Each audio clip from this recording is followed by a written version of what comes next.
ग्रह ऐसे हैं जिनके पास प्रकाश कायम है और वही वो ग्रह है जो है सूर्य देव। यही सूर्य देव आज प्रकाश की स्थिति उत्पन्न करने जा रहे हैं कर्क राशि के जीवन में। कहा जाता है कि सूर्य के पास अपना प्रकाश होता है और सारे ग्रह इन्हीं की ही परिक्रमा करते हैं। तो एकमात्र जब राजा हमारे हमारे लिए एक हितकारी पोजीशन पर आ जाए तो बाकी सब ग्रहों का प्रभाव भी हमारे लिए हितकारी हो जाता है।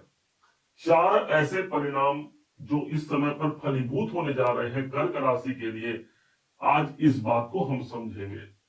ऐसे प्रभाव हैं जो इसी समय पर 17 सितंबर से लेकर के 17 अक्टूबर तक सबसे ज्यादा प्रभावी रहेगा।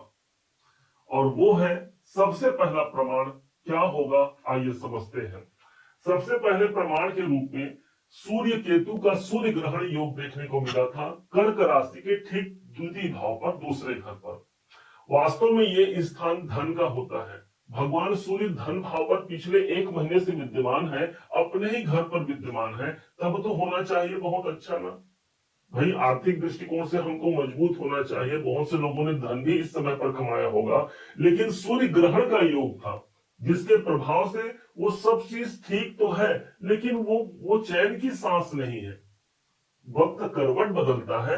17 सितंबर को यही सूर्यदेव केतु के कैद से बाहर निकलते हैं। ये केतु वो नहीं है जो राहु के समान है। राहु सांप का मुख है और केतु धड़ माना गया है सांप का। तो इसलिए राहु तो एक बार दशा और समाप्त कर दिया, लेकिन केतु वो ग्रह है जो व्यक्ति को जकड़न कर देता है, जकड़ लेता है। सांस तो चल रही है, लेकिन उसके बाद भी वो आभास नहीं हो रहा है जिस आभास की प्राप्ति हम करना चाह रहे हैं। अब अच्छी खबर है, पहली खबर, कि उस सूर्य ग्रहण से मुक्ति हो रही है। जो आर्थिक रूप से हमारा काम अटक रहा था, रुक रहा था, उस पर हम आगे बढ़ सकते हैं। कोई परिवार को लेकर के मानसिक अशांति चल रही है, कोई पारिवारिक टेंशन चल रहा है, उस टेंशन से मुक्ति हमको प्राप्त हो रही है, जहां पर सूर्य ग्रहण अब टूट चुका है 17 सितंबर से। दूसरा प्रभाव, दूसरे प्रभाव के रूप में जिस राशि पर ये आ रहे हैं वो राशि ही है पृथ्वी तत्व की राशि, और अग्नि तत्व के ग्रह माने जाते हैं सूर्यदेव। तो इसलिए अब जो स्थिरता कायम होगा हमारे जीवन में, वो ठहराव कायम होगा जिसकी हम प्राप्ति करना चाह रहे हैं। एक स्थिरता कायम होगी। हमारा भाग दौड़ बहुत हो गया, अब भाई एक ऐसा समय है जहां पर आप स्थिर होकर के अपने कार्य को संचालित कर रहे हैं और उस कार्य की सफलता की ओर आगे बढ़ रहे हैं। तीसरा प्रमाण, सूर्य बुध का बुधादित्य राजयोग होना। ठीक जैसे सूर्यदेव आ रहे हैं तीसरे भाव पर पहले से भगवान सूर्य के संग में बुध देव विराजमान रहेंगे और बुध सूर्य का बुधादित्य राजयोग हो गया। ये वही बुध है जो कर्क राशि के पराक्रम के ही स्वामी है, अपने घर पर मौजूद रहेंगे। और ये वही बुध है जो ठीक आपके 12वें घर के आपके खर्चों के मालिक है। अब कम से कम धन भाव से भी निकल चुके हैं बुध देव, अर्थात उस खर्चों से जो अधिक खर्च बने हुए थे उससे हमको मुक्ति होना है।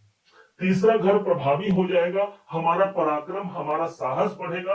जिस काम को लेकर के हम सह रहे थे उस काम को छोड़ो, हटाओ, रहने दो, इस बात की हमारी मन में मानसिकता थी, हम उस चीज को सह रहे थे, अब वो सहन शक्ति समाप्त होती है। बुधादित्य राजयोग हमारे साहस, हमारे पराक्रम के भाव पर हो रही है। हम अपने पराक्रम के माध्यम से जो कार्य तक हमको पहुंचना है वहां तक हम पहुंच पाते हैं। क्योंकि यहाँ पर तीसरे घर पर यह प्रभाव है, कोई महत्वपूर्ण एग्रीमेंट हो सकता है, कोई यात्राएं इस समय पर हो सकती है, क्योंकि 12वें के स्वामी भी तीसरे घर पर होंगे, तो कोई महत्वपूर्ण यात्राएं होंगी, भाग दौड़ अधिक बढ़ सकता है। लेकिन घबराइएगा मत, वो जो भाग दौड़ होगा अंततः उससे हमको सफलताओं की प्राप्ति ही समाहित होगी।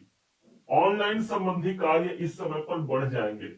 यदि कोई एप्लीकेशन आपने ऑनलाइन भरा है, हो सकता है उसका कोई पॉजिटिव समाचार हमको 17 अक्टूबर तक देखने को मिल सकता है। अब चौथा और सबसे महत्वपूर्ण पॉइंट, और वो होगा शनि सूर्य का समसप्तक योग। इस योग को यूं समझिए, जब शनि और सूर्य एक दूसरे से 180 डिग्री के अंतराल में होते हैं तब ये सप्तक योग बनता है। शनि को हम अंधेरा कहते हैं और सूर्य को उजाला। शनि को हम कैरियर कहते हैं तो सूर्य को ऊंचाई।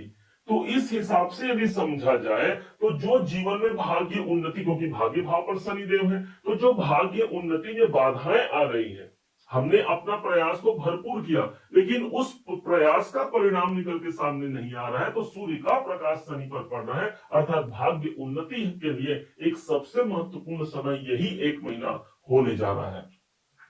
पिताजी को लेकर के कोई समस्या चल रही है, उनके स्वास्थ्य में कोई समस्या चल रही है, या फिर उनके संग कोई विवाद की स्थिति बनी हुई है, तो सूर्य की दृष्टि शनि पर पड़ रही है। अर्थात यहां पर भी एक पॉजिटिव समाचार मिलेगा, जहां पर पिता पुत्र का एक सामंजस्य बन पाता है, दोनों एक दूसरे पर अपना प्रेम लुटा पाते हैं। उच्च अधिकारियों से कोई समर्थन नहीं मिल रहा है, उच्च अधिकारियों से समर्थन यहाँ पर प्राप्त होता है। आप लॉयर है, एडवोकेट है, इन सब लोगों के लिए शनि सूर्य का जो समसप्तक योग है, वो नए क्लाइंट की प्राप्ति, अपने पद की बढ़ोतरी के लिए एक सुरक्षित समय हो गया। शनि यूं देखा जाए तो हमेशा के लिए आपके कैरियर ही है, और उसी कैरियर पर सूर्य का प्रकाश पड़ना, इसका मतलब कोई रुकावट यदि कर्म क्षेत्र पर है, तो यहाँ पर सूर्य के प्रकाश से हम अपने कर्म क्षेत्र पर भी एक मान सम्मान तक की स्थिति को कायम करा पाते हैं। अब शनि के पास 2 घर हैं। शनि हमारा 8वें घर का मालिक भी है और 7वें घर का मालिक भी है। अब जब शनि पर सूर्य का प्रकाश आ रहा है, शनि की पर सूर्य की दृष्टि आ रही है, तो अष्टम भाव यदि कोई रुकावट फेस कर रहे हैं, कोई डिप्रेशन चल रहा है, उससे हम बाहर निकल रहे हैं। आप ऑकल्ट में हैं, आप एस्ट्रोलॉजर हैं, या फिर कोई ऐसे काम पे लगे हैं जहां पर गुप्त ज्ञान विज्ञान काम कर रहा हो, आप रिसर्चर हैं, तो इन सब लोगों को सूर्य के प्रकाश के कारण, अष्टम भाव जागृति के कारण, उन बाधाओं से बाहर निकल करके एक नए आयाम को प्राप्त करने का अवसर मिलता है। शनि चूंकि सप्तमेश भी है, तो दाम्पत्य जीवन में यदि कोई अशांति चल रही है, या फिर व्यापार में कोई अशांति चल रही है, कोई सही काम निकल के सामने नहीं आ रहा है, तो उस स्थिति में भी शनि पर सूर्य की दृष्टि का पड़ना, सूर्य के घर को भी एक अपने प्रभाव में सूर्य देव ले लेंगे, और राजा के सामने सबको नतमस्तक होना पड़ता है। एक उद्दंड बालक जो है, एकमात्र अपने पिता के द्वारा ही बस में आता है, और वही शनि देव है जिस पर सूर्य की स्थिति बन रही है। अर्थात शनि के प्रभाव से यदि हम प्रभावी हैं, या कोई रुकावट की समस्या की प्राप्त हो रही है, तो सूर्य का प्रकाश पड़ना ही एक सफल और सुव्यवस्थित ढंग से हमारे भाग्य की उन्नति को कराने जा रहा है। उपाय क्या कर सकते हैं? उपाय के लिए कहा गया है, जपा कुसुम संकासम काश्यपेय महाद्युतिम तमो अरिम सर्व पापग्नम प्रणतो अस्मि दिवाकरम। भगवान सूर्य है जो सभी पापों का हनन करके हमारे अंधकार को दूर करते हैं। इसलिए भगवान सूर्य को प्रातः काल उठ करके नमस्कार करना मत भूलिएगा। एक राजा के सामने यदि आप झुक जाते हैं ना, प्रणाम कर लेते हैं, सबसे बड़ा उनका मान सम्मान होता है, और यही हमको इस समय पर चाहिए। सुबह उठकर जल्दी भगवान सूर्य को नमस्कार करना, स्नान करने के पश्चात जलाभिषेक करना, जो पिता है या पिता तुल्य जो व्यक्ति है उनका आदर सम्मान करना, जो गवर्नमेंट से जुड़े हुए जो लोग हैं, क्योंकि सूर्य को गवर्नमेंट से जोड़ा जाता है, तो उनका आदर सम्मान करना, उनसे अपना संबंध मधुर रखना आपके सूर्य को मजबूत बनाएगा। ये वही सूर्य है जो कर्क राशि के सदैव के लिए धनेश बनते हैं, अर्थात धनाधिपति है। उम्मीद है आप सबने इसे समझा, आप सबने इसे जाना है। यदि आपने इसे समझा है, जाना है, मेरे समझाने का प्रयास यदि आपको सार्थक लगा हो, मेरे समझाने का तरीका यदि आपको सार्थक लगा हो, तो हर बार की भांति इस बार भी अपना प्यार भरा लाइक और कमेंट करना कभी मत भूलिएगा।